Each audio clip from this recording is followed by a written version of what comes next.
Hello बच्चों, कैसे हैं आप लोग? दिखा नहीं अभी तक मैं। कैसे हैं बच्चों 11th क्लास के, भावी 11th क्लास के, future coming 11th class? 10th class की प्रिपरेशन कर रहे हैं लेकिन क्लास उनकी 11th हो गई। तो घर में बैठे आराम कर रहे हैं, आराम से पढ़ रहे हैं 10th क्लास का पोर्शन। अब 11th के कुछ टॉपिक्स पढ़ लेते हैं हम। उससे पहले कोरोना से बचने की कुछ सावधानियाँ, जैसा हमारे प्रधानमंत्री जी ने कहा मास्क लगाना ज़रूरी है।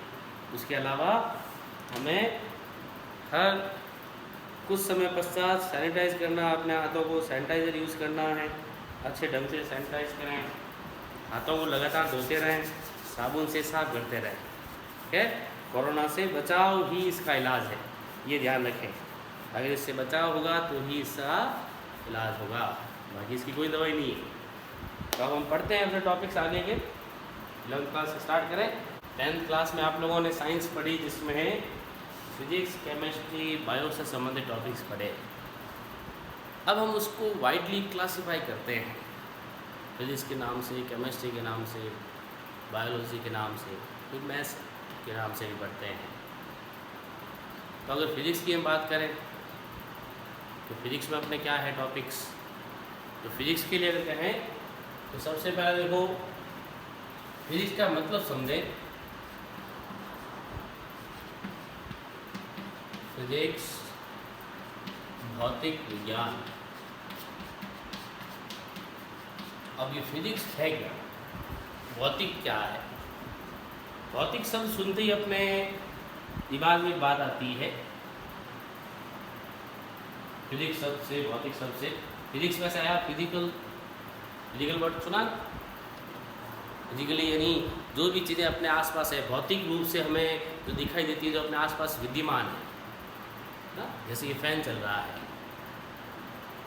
हम कैमरा यूज़ कर रहे हैं, हम बोल रहे हैं, ये मेरी वॉइस रिकॉर्डर तक जा रही है, फिर आप तक पहुंच रही है, ये वीडियो आप तक पहुंच रहा है, ये कम्युनिकेशन हो रहा है। तो ये सारी चीज़ें कैसे काम कर रही है, ये सब कहाँ से आया? ये सब कुछ अपनी फिजिक्स में आता है, भौतिक विज्ञान में आता है। हम कैसे चलते हैं, हम कैसे बोलते हैं, हम कोई भी वर्क कैसे करते हैं, हम किसी ऑब्जेक्ट को, किसी वस्तु को धक्का कैसे लगाते हैं, किसी खींचते कैसे हैं, अपने ऑटोमोबाइल्स कैसे चल रहे हैं, यानी कि अपनी गाड़ियाँ कैसे चल रही हैं, उनके इंजन्स कैसे काम कर रहे हैं। बेसिकली साइकिल से स्टार्ट करते हैं हम कि साइकिल कैसे चलती है। तो ये सारी चीज़ें अपनी फिजिक्स से निकलती है, भौतिक विज्ञान से निकलती है। ठीक है, भौतिक विज्ञान का मतलब यही है कि अपने आसपास जो भी चीज़ें हैं उनको ऑब्जर्व करना सीखें, उनको देखें कि ये कैसे काम करती है। अपने साइंस के कुछ उसूल हम कह सकते हैं, अपने खासतौर से फिजिक्स के। कोई भी चीज़ क्या है वो हमें पता होना चाहिए। ठीक है, फिर वो कैसे है और क्यों है, क्या है, कैसे है और क्यों है। कोई भी अगर ऑब्जेक्ट है, कोई मशीन है, तो वो क्या है, वो कैसे काम करती है और वो ऐसे ही क्यों काम करती है, क्यों। देखो ये सारी चीज़ें, व्हाट, हाउ एंड व्हाई, इन पे सब कुछ ज्ञान टिका हुआ है। जब तो ये चीज़ें नहीं आएगी तब तो हम एनालाइज करना नहीं सीखेंगे। हमें फिजिक्स को पढ़ने के लिए अपने ब्रेन में, अपने माइंड में कुछ क्वेश्चंस रेज करने पड़ेंगे कि ऐसा हो रहा है तो ऐसा क्यों हो रहा है, अगर ये होगा तो क्या होगा। वो सारी कंडीशंस हमें पता होनी चाहिए। ठीक है, तो ये हमेशा ध्यान रखना, हमेशा कोई भी चीज़ क्या है, वो कैसे काम कर रही है और क्यों कर रही है, ऐसा ही क्यों है, वो चीज़ें हमें ध्यान में रखनी है। तो देखो फिजिक्स है अपने पास, भौतिक विज्ञान हमने कहा, तो भौतिकी जो आई है अपने पास और अपने आसपास की चीज़ों से निकल कर आई है। अब इसमें बहुत सारे हम बलों की बात करते हैं, फोर्सेस की बात करते हैं। बहुत सारे बल होते हैं, जैसे आप लोगों ने छोटी क्लास में पढ़ा है बल के बारे में। बल क्या होता है, उसका मात्रक क्या होता है। यहाँ मात्रक के साथ विमा भी पढ़ेंगे, डायमेंशनल फॉर्मूलाज पढ़ेंगे। 11th क्लास में हम डायमेंशंस पढ़ेंगे या विमा पढ़ेंगे। तो सबसे पहले हम कहते हैं कि बल क्या है। तो बल हम कहते हैं कि एक प्रकार का कारक है, ऐसा कारक है जो किसी वस्तु की स्थिति में परिवर्तन कर सकता है, उसकी स्थिति में परिवर्तन कर सकता है। अगर कोई वस्तु गतिशील है तो उसको रोक सकता है, अगर रुकी हुई है तो उसे गतिशील कर सकता है, उसका इफेक्ट डाल सकता है, प्रभाव डाल सकता है। अब बल भी अलग अलग प्रकार के, फोर्स भी डिफरेंट टाइप्स के होते हैं। जैसे एक चीज़ जो नॉर्मली तुम लोगों ने ऑब्जर्व की है, गुरुत्वाकर्षण, ग्रेविटेशनल फोर्स। ये चौक है मेरे पास, अभी मैंने इसको होल्ड कर रखा है, अपने हाथ में पकड़ रखा है। अब मैं इसको अगर फ्री करता हूँ, छोड़ता हूँ, तो इसके पास अलग अलग डायरेक्शन में जाने के लिए ऑप्शंस है। ये चौक यहाँ से इधर भी जा सकती है, जा सकती है। ये चौक यहाँ से इधर भी जा सकती है, ऊपर की तरफ से, या फिर यहाँ से इस तरफ जा सकती है, या फिर यहाँ से नीचे जा सकती है। अभी होगा क्या, मैं इसको छोड़ूंगा तो देखो, जैसे ही मैंने इसको छोड़ा, कहाँ गई? नीचे चली गई, ऊपर तो नहीं गई, ना राइट में गई ना लेफ्ट में गई। ऐसा क्यों? नीचे ही क्यों गई? नीचे ही क्यों गई? क्या कोई इस पर ऐसा बल लग रहा था कि वो उसको नीचे ले जा रहा था? क्या ऐसा कोई बल नहीं था जो उसको ऊपर ले जा सके? नहीं था, इसलिए नहीं गई, नीचे की ओर गई। मतलब इस पर नीचे की ओर एक बल लग रहा था, और वो बल क्या है? गुरुत्वाकर्षण बल है। अगर ये गुरुत्वाकर्षण बल नहीं होता तो ये अपनी जगह पे रहती, या अगर कोई इस तरफ एक बल लगता तो ये बस उधर खींच जाती। जैसे हम चुंबक वगैरह देखते हैं, चुंबक में देखते हैं कि आपस में जैसे वो आकर्षित करती है, प्रतिकर्षित करती है, उनकी गति हम देखते हैं। गुरुत्वाकर्षण में कभी प्रतिकर्षण नहीं होता, हमेशा आकर्षण ही होता है। क्या? और आकर्षण भी किसके बीच में होता है? दो द्रव्यमान वाली वस्तुओं के मध्य होता है। दो द्रव्यमान के बीच आकर्षण होता है हमेशा। तो ये बल हुआ अपने पास। अभी बात की हमने चुंबक की, कि चुंबक में भी आकर्षण या प्रतिकर्षण, जैसे चुंबक में पढ़ेंगे हम, दो ध्रुव होते हैं, उत्तरी ध्रुव और एक दक्षिणी ध्रुव, नॉर्थ एंड साउथ पोल्स होते हैं, NS पोल्स होते हैं। तो उन ध्रुवों के आधार पर हम कहते हैं कि वो दोनों चुंबक एक दूसरे को आकर्षित करेगी या प्रतिकर्षित करेगी। दोनों होते हैं, आकर्षण भी होता है, प्रतिकर्षण भी होता है। जबकि गुरुत्वाकर्षण में क्या था? केवल आकर्षण था, प्रतिकर्षण कभी नहीं होता उसमें। ठीक है? तो इसमें हम कह रहे हैं कि चुंबक के बल में आकर्षण और प्रतिकर्षण दोनों होते हैं। अगर समान ध्रुव है तो प्रतिकर्षण, अगर N के पास N लाओगे या S के पास S लाओगे तो हमेशा क्या होगा? प्रतिकर्षण होगा। लेकिन विपरीत लाओगे, एक N होगा एक S होगा, तो हमेशा आकर्षित करेंगे, एक दूसरे के नज़दीक आएंगे। ऐसे ही विद्युत आवेश में होता है। आवेश भी दो प्रकार के होते हैं, प्लस और माइनस, पॉजिटिव नेगेटिव होते हैं। तो सेम कहानी है, देखो एक ही बात है। जैसे हमने कहा N या प्लस प्लस, चुंबक में हमने कहा S S, या हम कह रहे हैं माइनस माइनस। तो इस स्थिति में क्या होगा? प्रतिकर्षण होगा। लेकिन अगर विपरीत लाओगे, जैसे N के पास S, वैसे ही प्लस के पास एक माइनस लेके आओ, विपरीत आवेश लाओ, तो उनमें होगा आकर्षण। ठीक है? विपरीत ध्रुवों के बीच में भी आकर्षण, विपरीत आवेशों के बीच में भी आकर्षण। तो ये भी बल हुआ। तो आवेशों के लिए जब बल है तो उसको हम बोलते हैं विद्युत बल। वो हम वैद्युतिकी पढ़ेंगे 12th क्लास के जो टॉपिक्स है अपने पास विद्युत के बारे में। और एक हम कह रहे हैं कि ध्रुवों के, चुंबकीय ध्रुवों के बारे में, तो वहाँ पे भी आकर्षण और प्रतिकर्षण बल है। तो ये सारी चीज़ें हमें यहाँ पढ़नी है।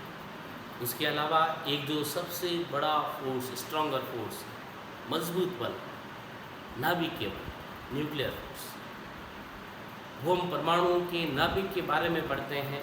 तो वहाँ हम कहते हैं कि एक बल और होता है जो इनसे भी बहुत ज़्यादा प्रभावी होता है, बहुत ज़्यादा ताकतवर होता है। वो नाभिकीय बल होता है। वो किसी को भी आकर्षित कर सकता है। अब उसमें प्रतिकर्षण भी होता है, वो कैसे होता है ये भी थ्योरी हम पढ़ेंगे आगे। ये अपने टॉपिक्स आएंगे सारे आगे। तो बल हुए देखो अलग अलग प्रकार के, जैसे हमने कहा कि गुरुत्वाकर्षण बल है, विद्युत बल है, चुंबकीय बल है, नाभिकीय बल है। ये अलग अलग प्रकार के बल होते हैं। तो इनसे मिलकर ही अपनी भौतिकी बनती है, फिजिक्स बनती है। अब जैसे हमने बात कही कि भौतिक राशियाँ अपने यहाँ काम आएंगी, तो बेसिक फंडामेंटल चीज़ें हम पढ़ते हैं भौतिक राशियों के बारे में। भौतिक राशियाँ जैसे मापन के लिए हम काम लेते हैं, अलग अलग बल है, दाब है, मतलब फोर्स, प्रेशर, ये सारी चीज़ें हम पढ़ते हैं। गति कैसे होती है, क्यों होती है, किस प्रकार वो परिवर्तित हो सकती है या अपरिवर्तित रह सकती है, उसके लिए कितना बल लगेगा, कैसे लगेगा, ये सारी चीज़ें हम 11वीं क्लास में डिस्कस करेंगे। ठीक है, जैसे सिलेबस की अगर हम बात करें तो आगे अपने मोस्टली टॉपिक्स जो है वो गति से संबंधित है, गति के बारे में है कि गति कैसे होती है, अलग अलग प्रकार उसके, ये सारी चीज़ें हम 11वीं क्लास में पढ़ते हैं। तो अब आते हैं, देखो सबसे पहले भौतिक राशियों के मापन के लिए कि भौतिक राशियों का मापन कैसे करते हैं।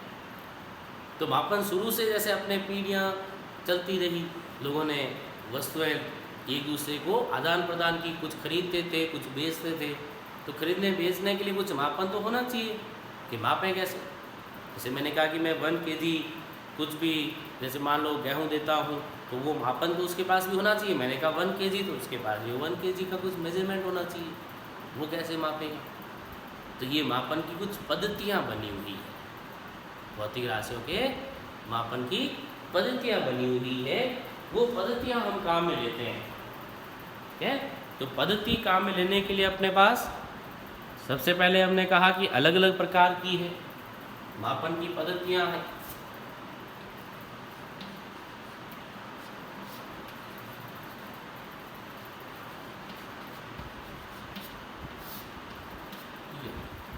देखो मापन पद्धतियाँ अपने पास है, एक तो FPS, एक है CGS और एक है MKS।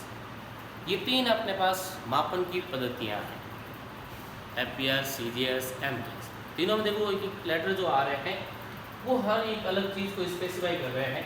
जैसे इसमें F है, वो आ रहा है फुट के लिए, इसके लिए है फुट के लिए। जो T आ रहा है वो है ग्राम के लिए, और जो S आ रहा है वो है सेकंड के लिए। सॉरी, FPS के डिस्कस कर रहा है, तो P स्पेंड करता है यहाँ पे पाउंड के लिए। ठीक है जी, पहले आगे चले गए। तो C आता है यहाँ पे सेंटीमीटर, G आता है ग्राम, S आता है second. Foot, pound, second, centimetre, gram, second. ऐसे ही M कैसे, मीटर के, किलोग्राम और S सेकेंड। तो देखो 3 लेटर्स आ रहे थे, FPS, CGS, MKS, foot, pound, second, centimetre, gram, second, metre, kilogram, second. तीनों में देखो फुट, सेंटीमीटर, मीटर, जो फर्स्ट लेटर है वो किसको रिप्रेजेंट कर रहा है, लेंथ को, लंबाई को, दूरी को रिप्रेजेंट कर रहा है।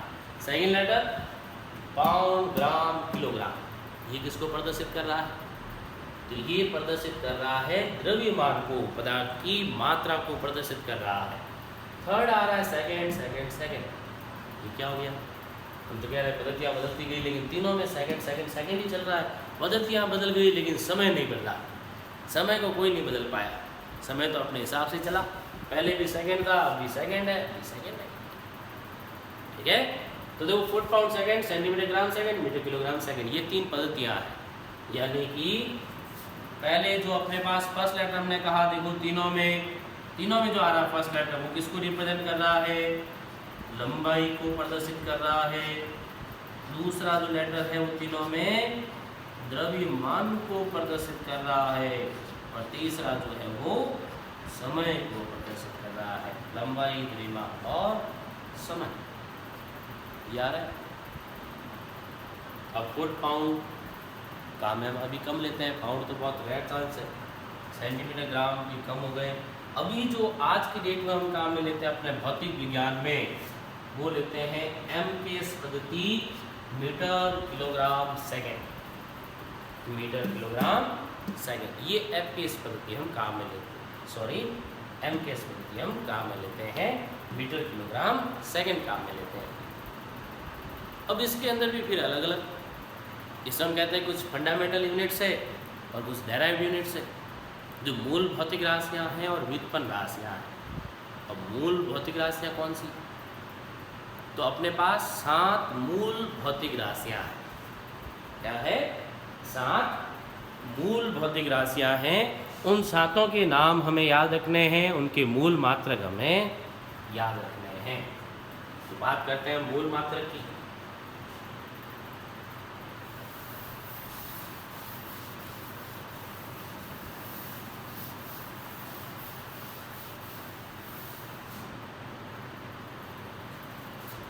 मूलभूत भौतिक राशियाँ।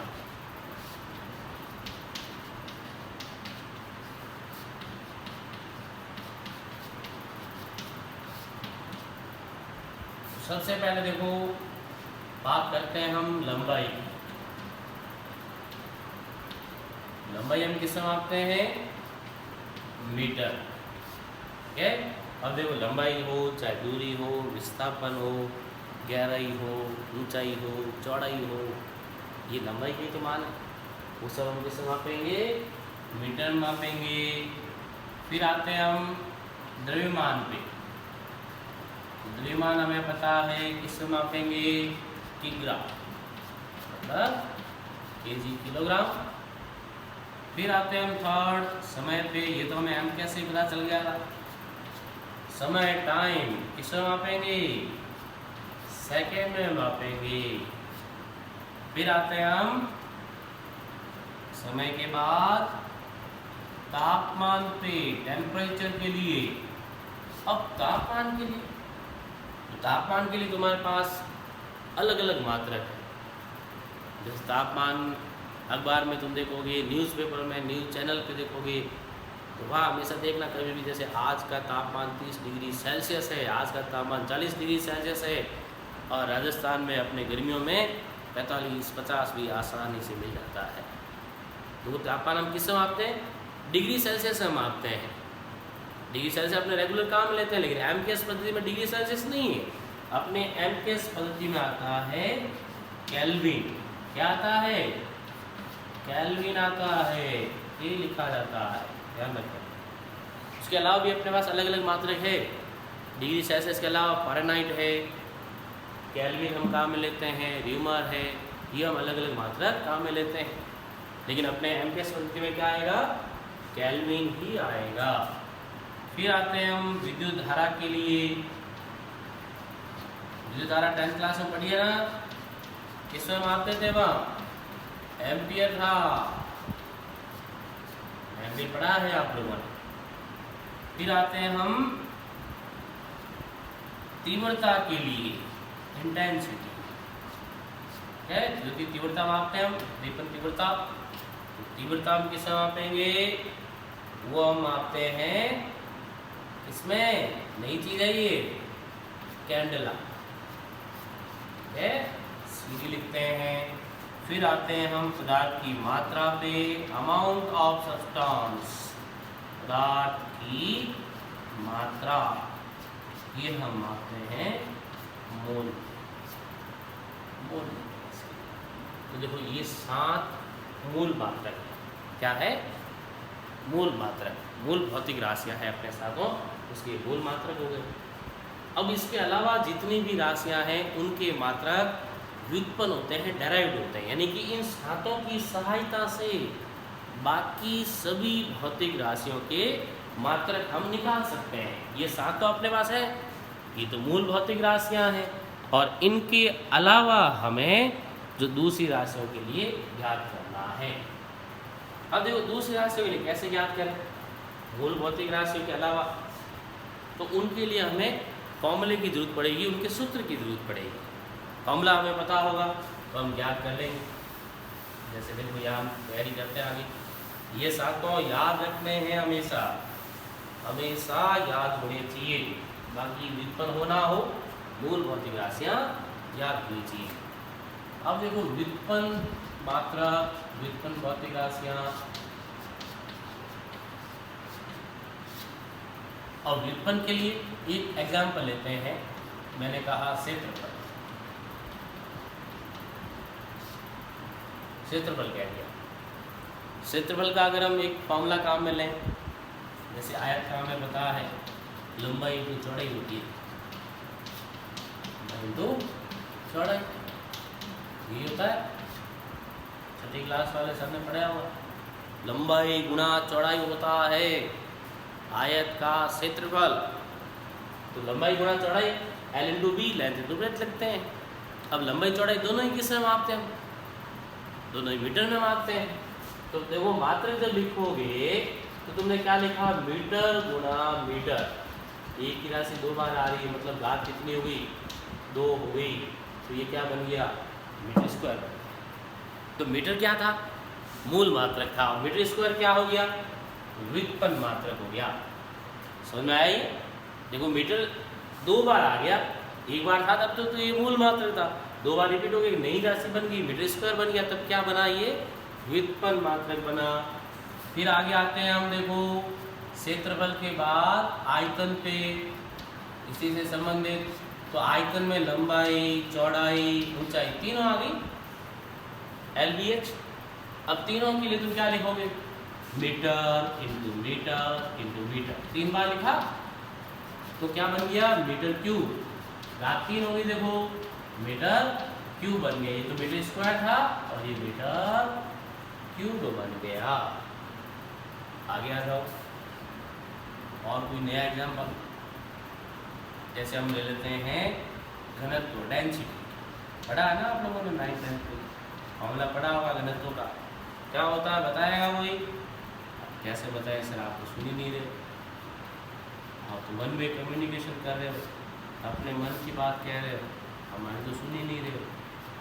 तो मेरी सुन लो, जब हम क्लास में मिलेंगे तब 2 वे कम्युनिकेशन होगा, है ना?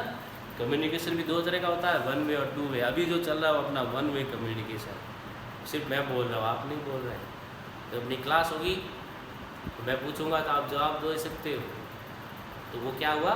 2 वे कम्युनिकेशन हुआ। अभी 1 वे कम्युनिकेशन है। तो देखो हमने कहा घनत्व बराबर द्रव्यमान बटा आयतन, एक ये फॉर्मूला है, याद रखना है ना। तो याद रखोगे द्रव्यमान बटा आयतन, तो द्रव्यमान किस में मापते हैं? किलोग्राम में। आयतन किस में मापते हैं? अभी हमने लिखा देखो मीटर क्यूब में। तो केजी पर मीटर क्यूब, केजी पर मीटर क्यूब, ये नया मात्रक बन गया। तो केजी और मीटर दोनों ही क्या थे? मूल मात्रक थे, और ये अब मिलकर क्या बना रहे हैं? व्युत्पन्न मात्रक बना रहे हैं। देखो समझ में आ रहा है ये? फिर आगे आते हैं हम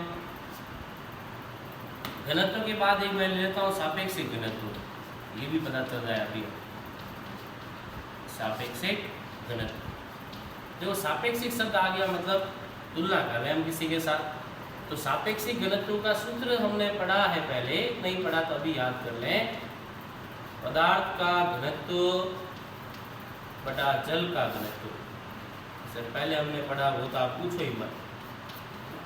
10th तक तो हमने एग्जाम देने के बाद बोर्ड के सब कुछ डिलीट कर दिया, अब तो जो नया आएगा वही रहेगा। तो घनत्व के साथ साथ हमने सापेक्षिक घनत्व कहा, उसका सूत्र हमने कहा पदार्थ का घनत्व बटा जल का घनत्व। पदार्थ का घनत्व बटा जल का घनत्व है, तो पदार्थ का घनत्व क्या है? किलोग्राम बटा मीटर क्यूब। और जल का घनत्व भी किससे मापते हैं? तो वो भी किलोग्राम बटा मीटर क्यूब। तो किलोग्राम बटा मीटर क्यूब, किलोग्राम बटा मीटर क्यूब।